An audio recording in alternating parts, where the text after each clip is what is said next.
This August at Boba Casino Resort. Kick up the dust and ride wild, because we're rolling through Yellowstone. Wrangle up your share of $441,000 in cash and prizes every Friday and Saturday. You could be the lucky rancher to rope yourself a 2025 Ford Bronco. Earn entries daily with your Saboba Rewards card. Saddle up this August and go rolling through Yellowstone. Saboba Casino Resort. You've made enough noodles to circle the planet. That could leave those masterful fingers in chronic pain. Our advanced treatments keep you playing on.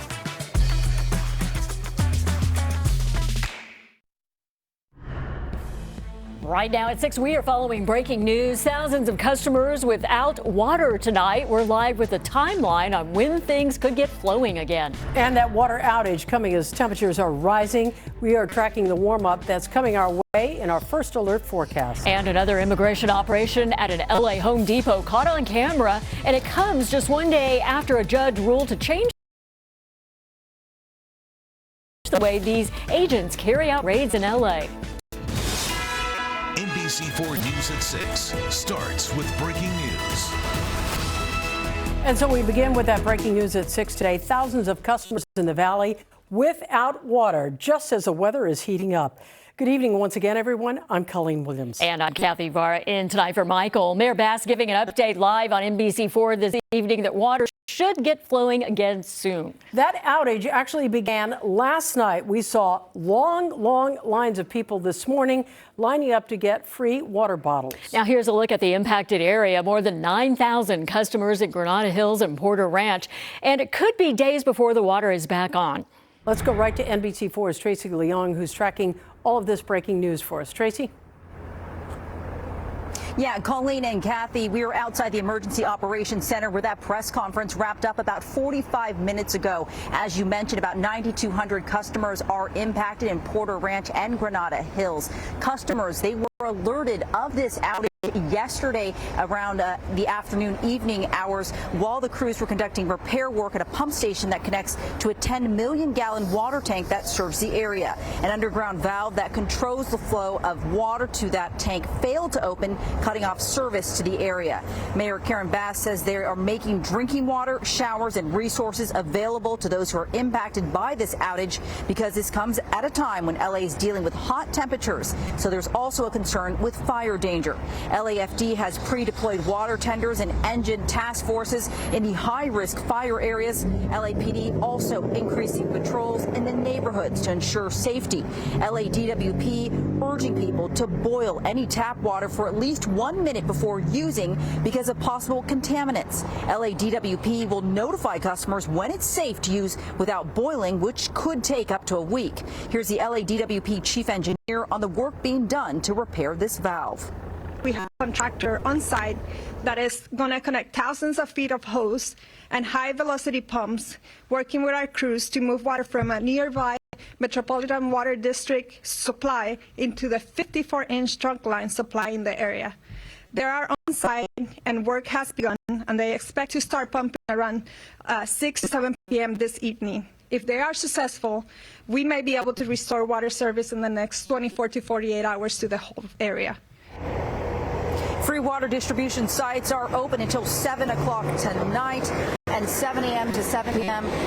thereafter at the Holly Burnson Memorial Park in Porter Ranch, O'Melveny Park in Granada Hills, and at the intersection of Tampa Avenue and Cessna Boulevard in Porter Ranch. Now, this outage is expected to last through Friday, but officials said if there are delays in these repairs, it could be extended and pushed into the weekend, possibly Monday. Reporting live in downtown L.A., Tracy Leong, NBC4 News. Tracy, thank you. That water outage coming as temperatures are set to creep into the 90s this week. Here's a live look from our camera atop Mount Wilson.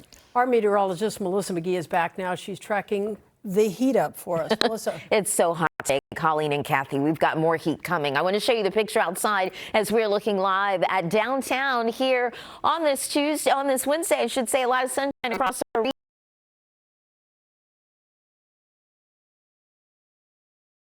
But let's check out the high temperature for the basin, and at 91 degrees, and right now we're coming in at 84. So well above average. Average for LA is about 83. Numbers are really hot even as we head inland. 95 in Ontario, 99 San Bernardino, 100 in Victorville at this hour, 94 Santa Clarita, and we've got 93 degrees in Van Nuys. So looking at the 24-hour temperature change, you see the difference. You probably felt the difference if you were outside today. 10 degrees hotter in Anaheim than just 24 hours ago, and 5 degrees hotter in San Bernardino at the same time yesterday. So the heat alerts stay up. We've got a heat advisory for inland as well as inland, and then the Coachella Valley, you are underneath extreme heat warning.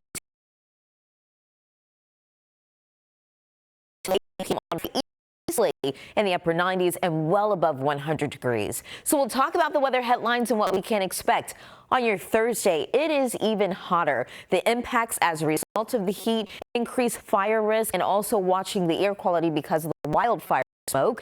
This weekend, the heat not as extreme, but we're still above average. So we'll go over those numbers coming up with your first alert forecast. Colleen, back over to you. All right, Melissa, thank you. We have some breaking news to tell you about. The FAA has announced a ground stop for United flights headed to many major cities, and they include San Francisco, Newark, Chicago, Denver, and Houston. United says it's all because of a technology issue, and they are working on it, but they are expecting more delays as the night goes on. Let's take you out live right now to the United terminal at LAX. This is Terminal 7. You see a lot of United planes out there right now. LA was not one of the cities directly mentioned, but all the cities that were mentioned are all major United hubs, and United connects to all of those locations out of LAX. We're going to continue to track the impact here, and we'll bring you an update on the NBC4 News at 7.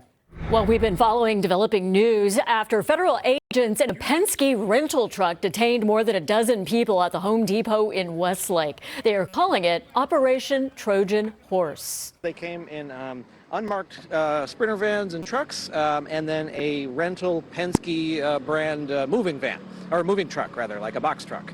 And they, pulled in over at Starbucks over there, and then up in this front part of the lot off of Wilshire Boulevard, and they grabbed whoever they could.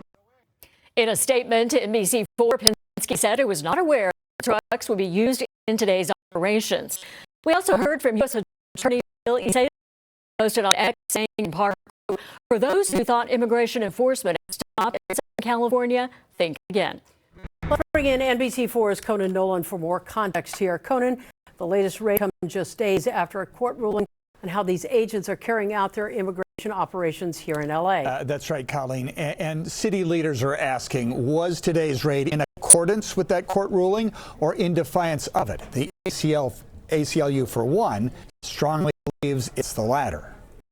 To the mayor of Los Angeles, today's immigration raid outside a Home Depot near MacArthur Park looked suspicious. Hey, do we have any warrants for these arrests? From the video and from stills, it looks like the exact same thing that we were seeing before the TRO. The current restraining order from federal judge Mame Frimpong, which was upheld by the Ninth Circuit Court of Appeal just last week, keeps ICE agents from using factors such as race, language, where someone is working, and what they are doing in formulating probable suspicion that they're in the country illegally. The court said such considerations alone or together violated the Fourth Amendment of the Constitution, restricting unreasonable searches and seizures. But the order does not ban ICE enforcement completely. U.S. Attorney Bill said today's actions were legal. Nothing happened today is in conflict with the court's order. Everything the Border Patrol does is lawful. That assertion is actually part of the debate. Jessica Levinson is with Loyola Law School. The question for us is whether or not the ICE agents can come forward and say, I had additional evidence that the people who we detained were in fact breaking the law outside of the criteria that Judge Frimpong has said we cannot rely on. Were there warrants issued today? Really wouldn't say. I can just tell you in general, they consider things like information provided by the public. They may have conducted prior investigations at that location. They can base it on the people's conduct at the time of the operation. in which you saw a lot of people fleeing. Bass spoke today at a previously scheduled news conference of immigrant rights activists and small business owners who are demanding the ICE raids end. She openly questioned if federal agents were actually targeting what the administration says is the worst of the worst. There is evidence that they were asking, are people here looking for work? How is that consistent with them saying that they were looking for the gang members? I'd encourage her to basically stay in her lane. She's the mayor of Los Angeles. She's not involved in federal immigration operations, and she shouldn't opine about things that she really doesn't know about. What do I say to Bill Asaley? I say that we are going to stand strong. What his description of federal law, I would say, is lawlessness.